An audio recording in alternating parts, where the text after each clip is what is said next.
6, she had brought them up in the roof. Let's read that verse 6.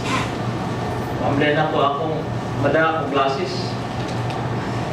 But she had taken them up to the roof and hidden them under the stalks of flax she had laid out on the roof. She had brought them up on the roof and hid them. Kining flax with other vegetable productions is at a certain season spread out on the flat roofs of eastern houses to be dried in the sun. Kining ang mga liso, kining ang tanom, kining flax, usually mo ni source sa kaning linen, no? Kanang mga gipagamit nato mga bed sheets, mao ni siya nga tanom ang source niya na. Ibuwad ang ilang mga liso uban pa, and after lying a while, it is piled up, kung mauga na, tapukon kini in numerous little stacks. So, medyo magbukdo-bukdo sila. And behind some of these stacks, Rahab hid the spies. Iyang gitaguan ang mga spiya. A man is sitting in his armchair, and his wife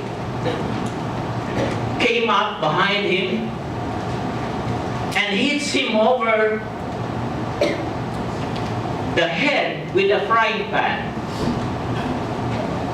Naglingkod ang bana sa iyang lingkuranan nga na isang liganan o may arm.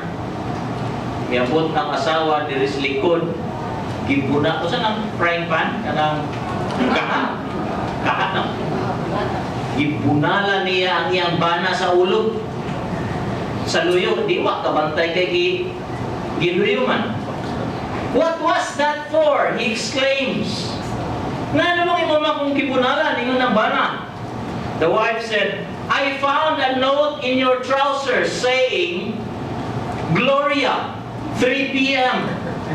Nakita ko papel sa imong sinina na igiswat, Gloria, alas 3 sa hapon.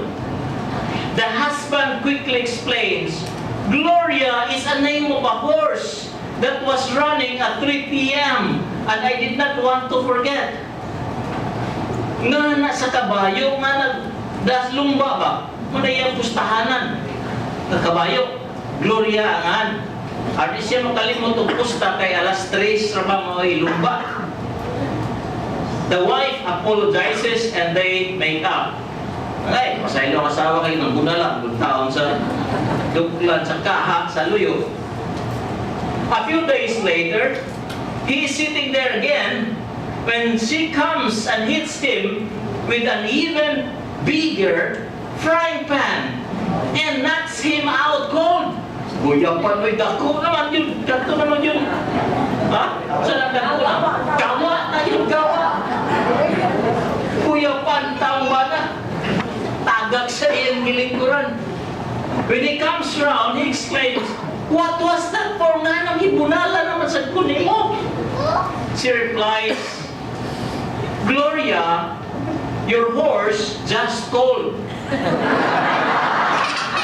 Pag ko rin yung mitawag ang iyong horse. You cannot hide anything forever.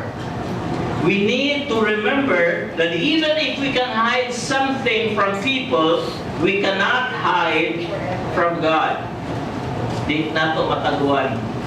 Masakspan rin yun ihapon si Gloria.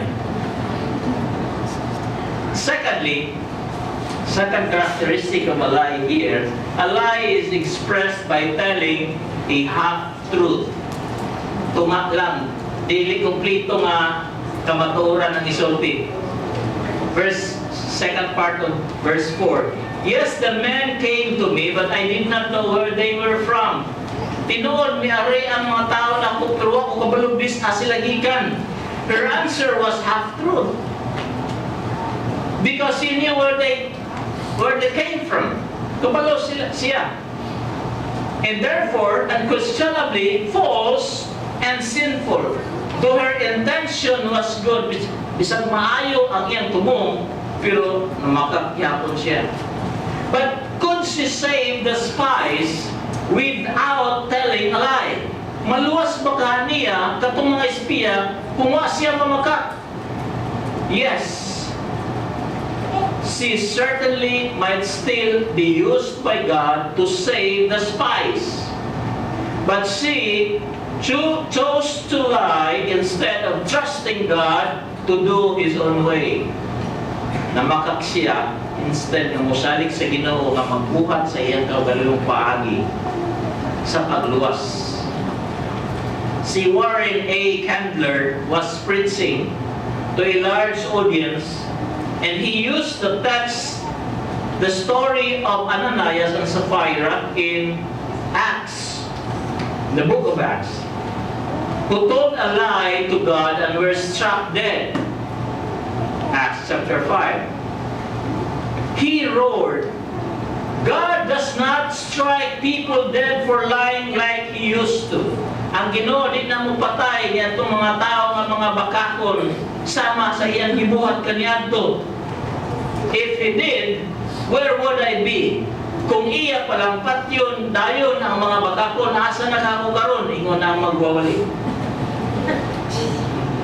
When his audience snickered a bit, he roared back and said, I tell you where I would be. I would be right here preaching to an empty house. Puro day baka kung ito yung mga memoro tingali. Empty naman kulong yung walihan. Telling a half-truth is telling a lie. Corneli, or I don't know how to pronounce that name, said, a good memory is needed once we have lied. Listen, pag hinumdum ko sa ito mga bakak, no? Dili masakspan ba?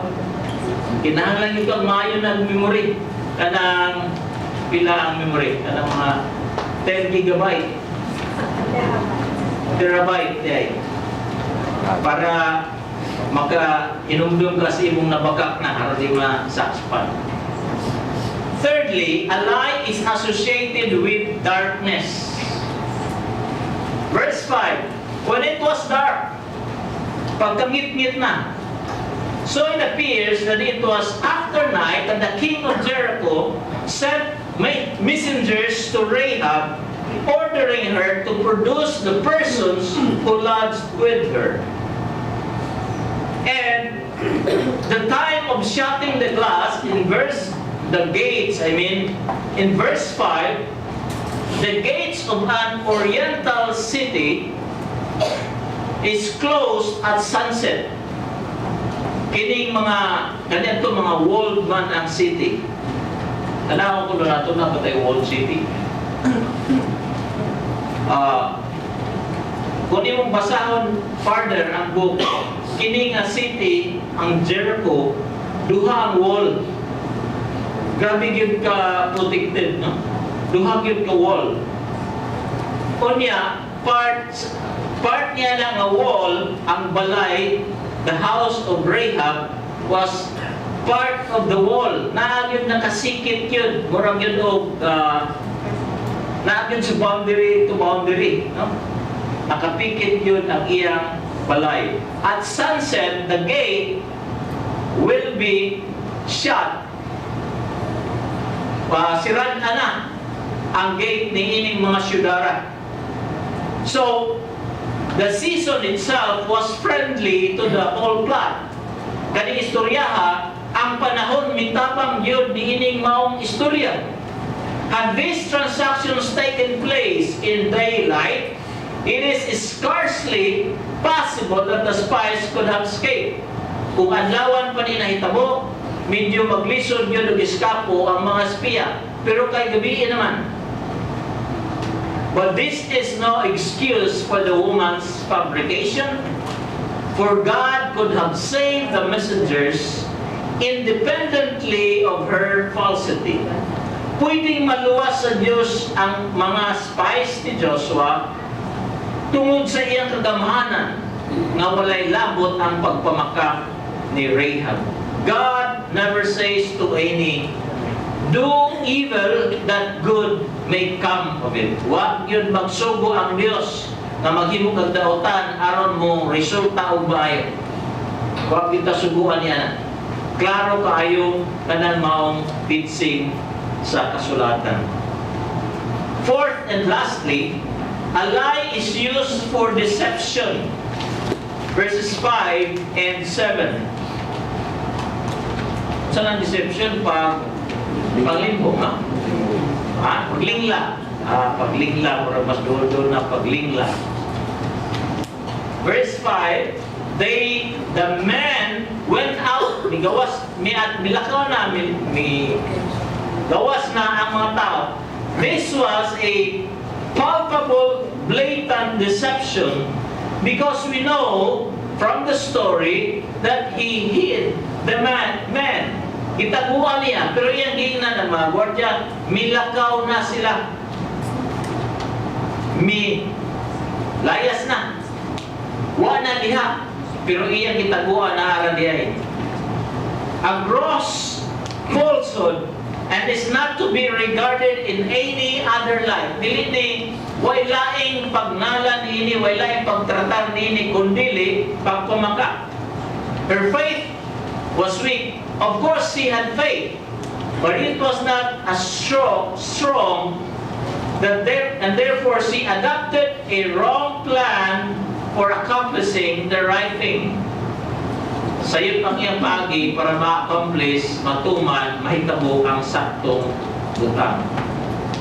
We may not lie under any circumstances. Posibleng dili ka mamakak sa nagkanlay-laing panghitabo. But Rahab was very imperfectly aware of this. Kabalo siya. Orientals do not condemn, but rather admire clever deceit. Ang mga Oriental dili nila ikundina ang pagpamakak. Mubilib pa sila sa mga abtik kayo. Kanang mga maro ba? Kanang mga maro. Mubilib sila.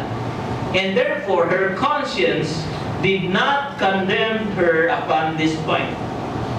Verse 7, Rahab had effectively misdirected the pursuers. Milakaw na sila, pero iyara din kitaguan. Nailan yun niya ang mga ipadala sa hari. And silence all suspicion against herself. Her success does not, however, justify her deceit. Ang iyang kalampusan, dili mo pagkamatarong sa iyang gibuhat na pagpaglimbong. Whether it succeeds or fails, falsehood is always wrong. Mulampos man ka sa imong pagpamaka or dili ang pagpamaka kanunay yun sa iyo. Down in Mississippi, Jackson, Mississippi, 3 boys, tulog ka mga batang lalaki, arrived in school late. Na late ang tulog ka mga estudyante. They had been fishing. Biskay mo ito eskwelahan, namasol pa di ay. Kani ato, namayabas. Mano ka graduate, kaya namayabas. Kini ila, namasol. For their excuse, they stated that they were delayed because of a flat tire. Nagdugay sila kaya na-flatan sila ang ilang sakyanan. The teacher decided to give them a test immediately. Suwayan sila sa ilang bright kayong mga maestra, diha dayon. So she had them seated apart from each other. Wag paglingkod. And she said, the test will have only one question.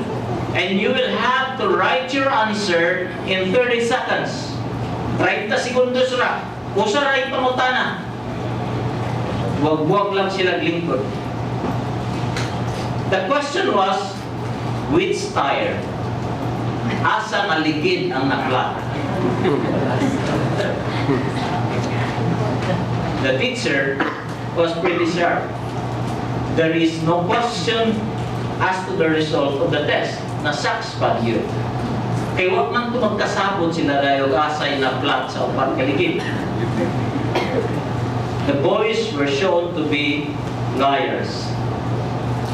It is sad to note that today, the saying that goes, "Children never lie," is no longer true for everyone. Di ba mo yung dito sa una, ang bata, di yun ang makakoy, bata ko na. So, bata ka ni musulti tuhan yun. No? Ako na eh, panuntihan yun. Di na makakoy, bata ko na. Hindi ako mga tiguang diha. Baka ko na, pero bata, yan makakoy. But where did the children learn to lie? Asam na yung mga bata karoon nakakatpong pamaka? They learn from their parents, from their relatives, or their neighbors who are already adults. Asa nakakaton ang mga bata pagpamaka sa mga tiguang. Pero sakit na paminaw. There is a lax morality in the world that recommends a lie rather than the truth. Sa kalibutan, wala kayong moralidad. Okay ra mga kap. When the purposes of religion and humanity can be served by it. Okay lang, basta makaayog. Okay ra mga kap, basta makaayog. But the religion of Christ is one eternal system of truth. Puro kamatawaran. And can neither be served by a lie nor admit one. Dili pwede ang baka. Judged by the divine law, Rahab was a sinful liar. But look, her infirmity being united with faith, ang iyang kaluyahon, ang iyang sayop, ang iyang sala, na nakapikit sa iyang pagtuo sa Diyos sa Israel, she was graciously pardoned and her service accepted. Gidawat ang iyang serbisyo. And James, the Apostle James, fortifies his doctrine. Gilig-on ni Santiago ang iyang pagtulunan of justification by faith that works. Pagtuo nga makapamatarong, pagtuo nga mulihok, pagtuo nga naay buhat. Look at James chapter 2 verse 25 and 26. In the same way, was not Rahab the prostitute considered righteous for what she did? And she gave, when she gave lodging to the spies and sent them off in a different direction. 26. As the body without the spirit is dead, so faith without deeds is dead. Ang pagtuo ang walay buhat, patay. And the author of the epistle to the Hebrews tells us in Hebrews chapter 11 verse 3 that by faith the prostitute Rahab, because she welcomed the spies, was not killed with those who were disobedient. This fact shows that although faith may be marred by failings, masagulan ug mga kasaypanan, it will save the soul if it be sincere. In one time or another, we all fail. Usa ka panahon, o laing panahon, kitang tanan na pakyas. But if we put our trust in God, we will receive mercy. We will receive grace. And we will receive salvation for our souls. Bisag na kasala kita may gianhin ni Jesus Christ. Aron kadawat sa iyang grasya, kung ang atong pagtuo ato ibutang sa Dios, kadawat nato bisan pa kaluwasan sa atong mga kalag. God bless His word.